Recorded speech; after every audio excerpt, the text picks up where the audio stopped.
السلام عليكم ورحمة الله تعالى وبركاته. أعوذ بالله من الشيطان الرجيم. بسم الله الرحمن الرحيم. சூரா ஆல இம்ரான். يوم تجد كل نفس ما عملت من خير محضرا وما عملت من سوء. ஒவ்வொரு ஆத்மாவும் தான் செய்த நன்மைகளையும் தான் செய்த தீமைகளையும் தனக்கு முன் காணும் நாளில் துக்கித்து தனக்கும் தான் செய்த தீமைகளுக்கும் இடையில் நீண்ட தூரம் இருந்திருக்க வேண்டுமே என்று விரும்பும்.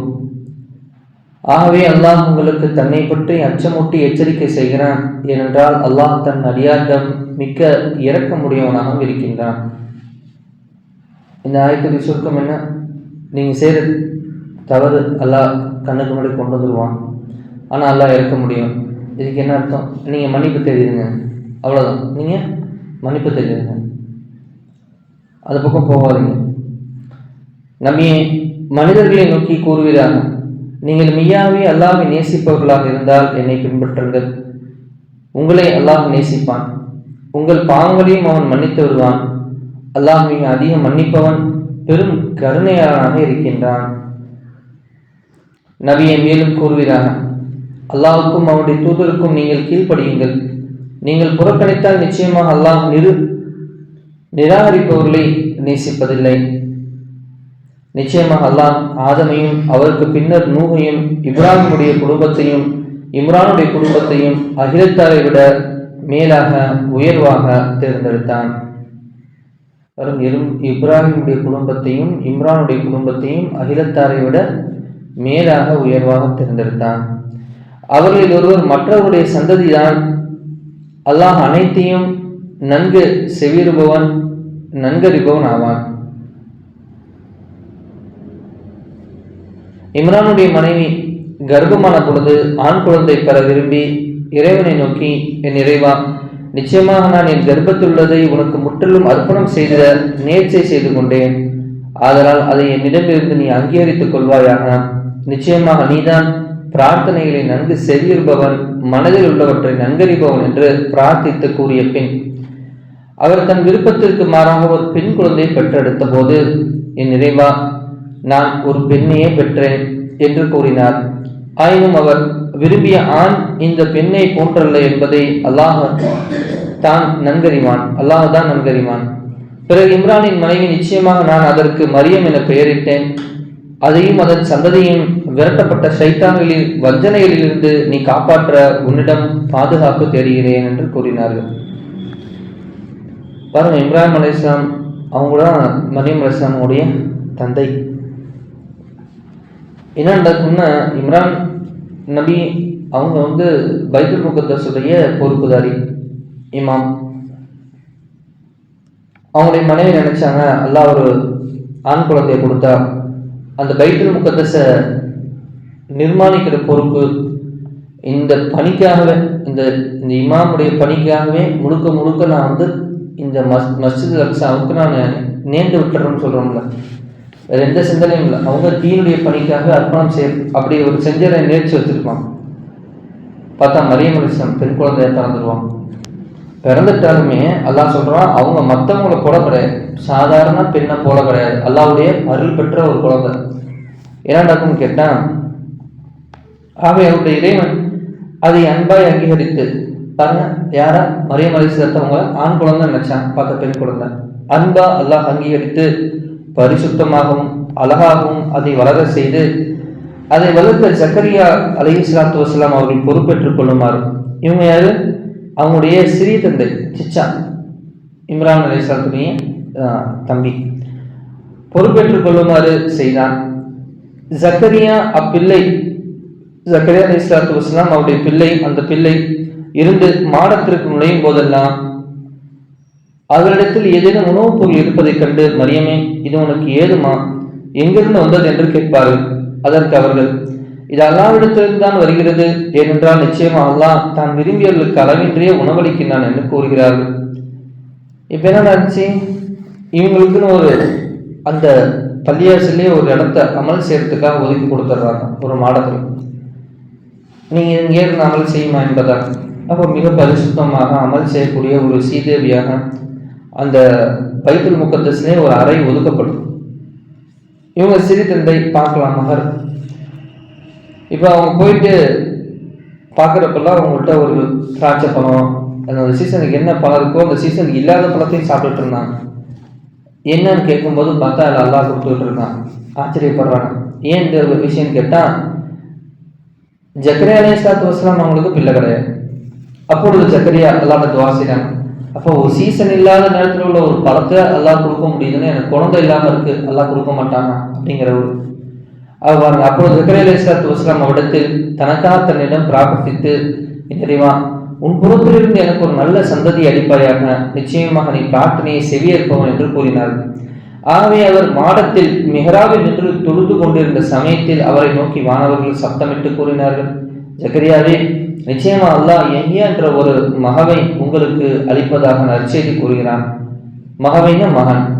அவர் அல்லாஹ்வின் ஒரு வாக்கியத்தை முன்னறிக்கையை உண்மைப்படுத்தியவர், மனிதர்களுக்கு தலைவராகவும் பெண்கள் இன்பத்தை துறந்தவராகவும் நபியாகவும் நல்லொழுக்கம் உடையவராகவும் இருப்பார்.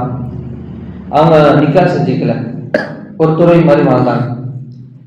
அதற்கு ஜக்கரியா அலைஹிஸ்ஸலாத்து அல்லாஹ்வை நோக்கி, என் இறைவா, எனக்கு எப்படி சந்ததி உண்டாகும்? நிச்சயமாக நானோ முதுமை அடைந்து விட்டேன், என் மனைவியோ மலடாயிருக்கிறார் என்று கூறினார்கள். அதற்கு இறைவன், இப்படியே நடைபெறும், அல்லாஹ் தான் விரும்பியதை அவசியம் செய்தே தருவார் என்று கூறினார். அதற்கு ஜக்கரியா அலைஹிஸ்ஸலாத்து வஸ்ஸலாம், என் இறைவா, இதற்கு எனக்கு ஒரு அத்தாட்சி அளிப்பாயாக என்று கேட்டார்கள். அதற்கு இறைவன், உமக்கு அளிக்கப்படும் அத்தாட்சியாவது 3 நாட்கள் வரை ஜாடையாவை தவிர நீ மனிதர்களுடன் பேச மாட்டீர். அந்நாளில் நீர் உமது இறைவனை அதிகமாக நினைத்துக் கொண்டும் காலையிலும் மாலையிலும் மன துதி செய்து கொண்டும் இருப்பீராக என்று கூறினார்கள். நபியே, மரியமை நோக்கி வானவர்கள் கூறிய சமயத்தில், மரியமே, நிச்சயமாக அல்லாஹ் உம்மை தேர்ந்தெடுத்திருக்கின்றான், உம்மை பரிசுத்தமாகவும் ஆக்கியிருக்கின்றான், உலகில் உள்ள பெண்கள் அனைவரிடமுடன் உம்மை மேன்மையாக்கியும் வைத்திருக்கிறான் என்றும். ஆகவே மரியமே, நீர் உமது இறைவனுக்கு வழிபட்டு குனிந்து சிரம்படைந்து வணங்குபவர்களுடன் நீரும் குனிந்து சிரமடைந்து வணங்குவீராக என்று கூறினார்கள். பாருங்க, மரியம் அலைஹிஸ்ஸலாத்து வஸ்ஸலாம் ஒரு உயர்ந்த ஒரு பெண். ஆனா இன்னைக்கு இந்த கிறிஸ்துவ உலகம் இதை அப்படியே தப்பா புரிஞ்சுக்கிட்டாங்க. ஆண் குழந்தை பிறந்தா நேற்று சேர்ந்தா நியத்து வச்சிருந்தாங்க.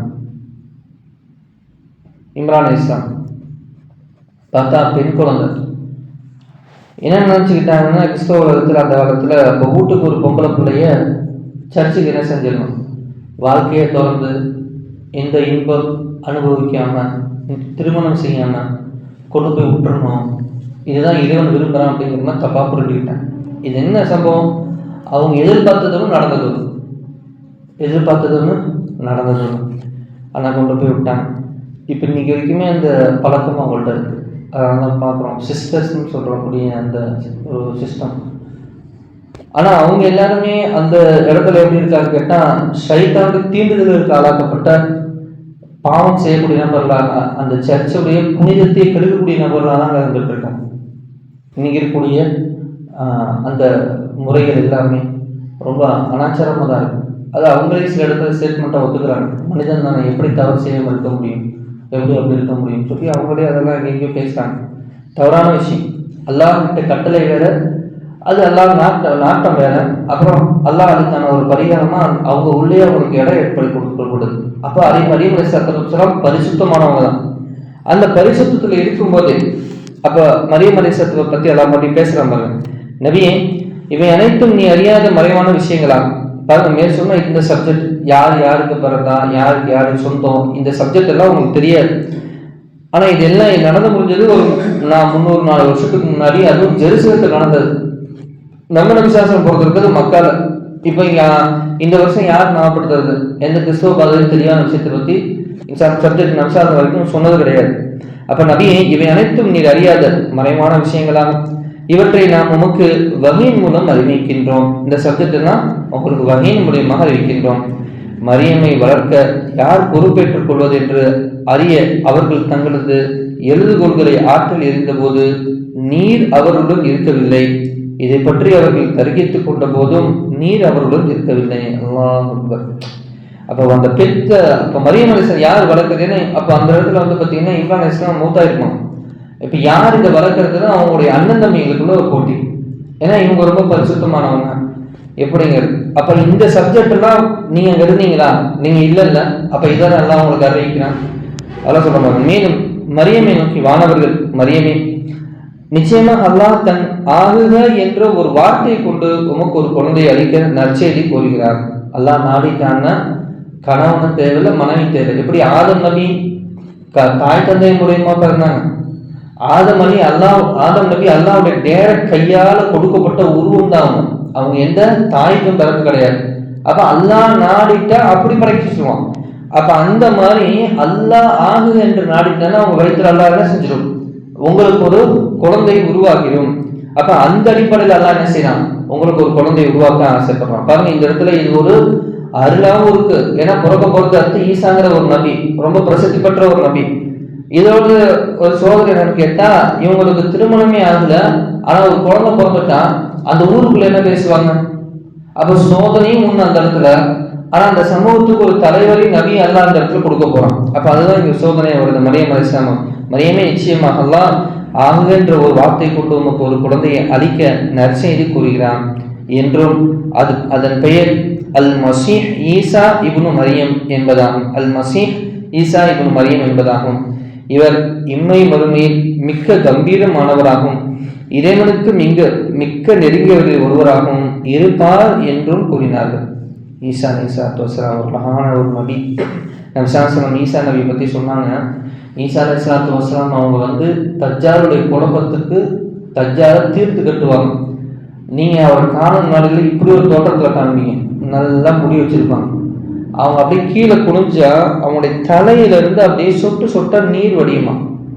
அப்படிப்பட்ட ஒரு நபராக நீங்கள் அவங்களை காண்பீர்கள் என்பதாக பெருமான சலாசன் சொல்லிட்டு போனாங்க. ஆனால் மரியம் அலைஹிஸ்ஸலாம் அந்நிய ஆண்களே பார்க்காதவங்க. அவங்களுடைய சிறிய தந்தையினுடைய கவனிப்புல அவங்க இமாம், இதுங்களுக்கு அப்புறம் வந்த இமாமா இம்ரான் அலைஹிஸ்ஸலாம், அப்புறம் ஜக்ரீல் அலைஹிஸ்ஸலாம் இமாமா இருக்காங்க பைத்துல் முகத்தஸ்ல. அப்ப அவங்களுடைய வளர்ப்புல இருக்கும்போது யாரும் தீண்டாம கொள்ளாம ஒரு நேரம் அவங்க மலக்கு வந்து சொல்லிட்டாங்க, சுப செய்ய சொல்லிட்டு போயிட்டாங்க. அல்லாஹ் ஆகுதுன்றாலே ஆயிரமா அல்லாஹ் அவங்களுக்கு ஒரு குழந்தைய நாடிட்டான்னு சொல்லிட்டு போயிடுறாங்க. அவங்களுக்கு அதுக்கு ஒரே வாழுது. அல்லாஹ் நீ இப்படி கொடுத்துட்டீங்கன்னா என்ன ஊர்ல என்ன பேசுவாங்க. அதான் அல்லாஹ் சொல்றான், இப்பதான் நீ சகிக்கணும். ஏன்னா எப்பயுமே அல்லாஹ் சோதிப்புன்னு சொல்லிட்டாங்க. அந்த சோதனையில நீங்க பொறுமையா இருக்கணும். அல்லாஹ் சொல்றான், அது அப்படிதான் நடந்து தீரும். குழந்தை பிறந்துருது, ஊருக்குள்ள எடுத்துட்டு போறதா வேணாம்னா இவனுங்களாம் என்ன சொல்லுவாங்கன்னு ஒரே கவலை. ஆனா எடுத்துட்டு வந்து ஊருக்கு நடுவில் வச்சுட்டாங்க. யூதர்களின் சுபாவம், அவன் சும்மாவே ஏசுவான், சும்மாவே கதையை புனைவான். அப்ப இவனுக்கு இன்னும் இட்டு கட்ட ஆரம்பிச்சிட்டாங்க. அப்ப மரியம் அலைஹிஸ்ஸலாத்துக்கு என்ன பண்றதுன்னு தெரியாது. மரியம் அலைஹிஸ்ஸலாத்துக்கு நல்லா கட்டளையிட்டா, நீங்க ஒன்றும் ஆதாரம் கொடுக்கணும்னு அவசியம் இல்லை. நீங்க நல்லவர்கள் சொல்லி அவங்கள்ட்ட சொல்லணும் அவசியம் இல்லை. குழந்தையின் பக்கம் மட்டும் நீ இஷாரா செய்யணும்.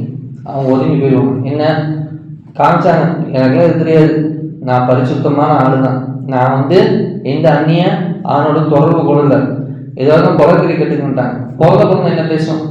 இப்படி குழந்தைய செய்ய காமிச்சவனா எல்லாம் குழந்தைய பார்க்குறாங்க. பார்த்தா குழந்தை பேச ஆரம்பிச்சிச்சு. குரானில் பதிவு செய்யலாம், நான் அல்லாஹ்வுடைய அடிமை, நான் என்னது அல்லாஹ்வுடைய வார்த்தையிலிருந்து உருவாக்குனேன், எனக்கு எந்த தந்தையும் கிடையாது என்பதாக, என் தாய் பரிசுத்தமானவன்னு சொல்லிட்டு சாட்சி சொல்றாங்க. சொல்றாங்க, எனக்கு அல்லாஹ் வேதத்தையும் இருக்க போறான், உங்களுக்கு நான் நபியாகவும் உங்களுக்கு நான் தலைவராகவும் நான் மிக சீக்கிரத்தில் நான் பார்க்க போறேன் என்பதாக சொன்னாங்க. இது அற்புதமான ஒரு குழந்தை, மரியம் அலைஹிஸ்ஸலாம் பரிசுத்தமானவங்க, நான் தப்பட்டோம்னு சொல்லிட்டு அந்த மக்கள் எல்லாம் அப்புறமே அந்த பேச்சான்னு இருந்துச்சு. எப்படி பாருங்க சோதனை. ஆனா இந்த சப்ஜெக்ட் எல்லாம் எங்க இப்ப நான் பேசிட்டு இருக்காங்கன்னா, இவனுங்களுக்கு மத்தியிலே குழப்பம், இவனுங்களே குழம்பிட்டாங்க. 300 வருஷத்துல இவங்களே தீனை மாத்திட்டாங்க. அதனாலதான் அடுத்த தீனை இன்னொரு நபிமாரெல்லாம் கொடுக்குறோம், கிறிஸ்துவருக்கு மாத்தினதுலாம். ஆனா இந்த சப்ஜெக்ட் எல்லாம் எல்லாம் நபிசாசனம் அவங்களுக்கு இறக்கி கிறிஸ்துவர்கிட்ட சொல்றாங்க. கிறிஸ்துவ பாதிரி மேல கூப்பிட்டு சொல்லுங்க, நபியே உனக்கு என்ன பிரச்சனை, நீ எதெல்லாம் தப்பா விளங்கி வச்சிருக்கன்னு சொல்லி விளங்குன்னு சொல்லுங்க. அவன் ஆச்சரியப்பட்டு போனாங்க. அப்பதான் சொன்னாங்க, இல்ல இந்த நபி வந்து என்ன செஞ்சாருன்னா, ஊர் ஓரத்துல கிறிஸ்துவ போதம் செஞ்சுக்கிட்டு இருக்கிற இடத்துல ஒட்டுக்கட்டு வந்து எழுதி வச்சு எண்ணெய் சேர்ந்து எங்கள்கிட்ட கதை பேசிட்டு இருக்காரு. நான் இப்படியாக நபி ஸல்லல்லாஹு அலைஹி வஸல்லம் அவர்கள் இட்டு கட்டுப்பட்டுச்சு. ஆனால் அல்ல அங்கதான் ஒரு அழகை வச்சான். நபிசாசம் அவங்களுக்கு எழுதவோ படிக்கவோ எங்கும் சென்றதில்லை, அவங்களுக்கு எழுதவே தெரியாது. அதான் விஷயம். அப்போ ஒரு கட்டத்தில் புரியுறாங்க, கிறிஸ்துவ புரியுறாங்க, நம்ம நபி உண்மையான நபி தான், நம்ம எதெல்லாம் மாற்றி எழுதி வச்சு குழப்பி வச்சோம்னா அதெல்லாம் தெளிவுபடுத்துறாங்கன்னு சொல்லி பல மாதிரி சத்துட்டு வந்தாங்க. இதே சப்ஜெக்டை பழனி பாபா போய் சர்ச்சா ஏறி பேசி பல மாதிரி சத்துட்டு வந்தாங்க. நாமளும் முஸ்லீம்கள், நாம போய் சொல்ல முடியுமா? நமக்கே இந்த சப்ஜெக்ட் புரிய மாட்டேங்குதுன்னா தீனின் மீது ஒரு பற்று, நேசம், காதல், மறுமையிலவங்களாம் சந்திப்போங்கிற அந்த ஆசை கம்மியாக இருக்குது. எனவே அருமையானவர்களே, இந்த சூறாவின் மூலியமாக அல்லாஹ் நமக்கு எந்த சப்ஜெக்ட் அல்லாஹ் எந்த படிப்பினை உணர்வதற்காக கூறுகிறானோ அந்த படிப்பினை பெற்று இம்ரான் அலைஹிஸ்ஸலாத்து வஸ்ஸலாம் குடும்பத்தால் எப்படி அல்லாஹ்வுடன் நெருங்கிய தொடர்பு இருந்தார்களோ, மரியம் அலைஹிஸ்ஸலாத்து வஸ்ஸலாம் பரிசுத்தமான அன்னை மரியம் அலைஹிஸ்ஸலாத்து வஸ்ஸலாம் எப்படி நல்ல அமல்கள் ஹல்வத்திலிருந்து தனிமையிலிருந்து செஞ்சாங்களோ அது போன்ற எல்லா நல்ல அமல்களை பாக்கியத்தை செய்யக்கூடிய குடும்பங்களாக நம்மையும் நம்முடைய குடும்பத்தையும் ஆக்கி அருள் புரிவானாக. சுப்ஹானல்லாஹி வ பிஹம்திஹி சுப்ஹானக்கல்லாஹும்ம வ பிஹம்திக அஷ்ஹது அல்லா இலாஹா இல்லா அன்த அஸ்தக்ஃபிருக வ அத்தூபு இலைக். சுப்ஹான ரப்பிக ரப்பில் இஸ்ஸத்தி அம்மா யசிஃபூன் வ ஸலாமுன் அலல் முர்ஸலீன் வல்ஹம்துலில்லாஹி ரப்பில் ஆலமீன். ஸல்லல்லாஹு அலா முஹம்மது ஸல்லல்லாஹு அலைஹி வஸல்லம். ஸல்லல்லாஹு அலா முஹம்மது ஸல்லல்லாஹு அலைஹி வஸல்லம். ஸல்லல்லாஹு அலா முஹம்மது யா ரப்பி ஸல்லி அலைஹி வஸல்லம். அஸ்ஸலாமு அலைக்கும் வரஹ்மத்துல்லாஹி வபரகாத்துஹு.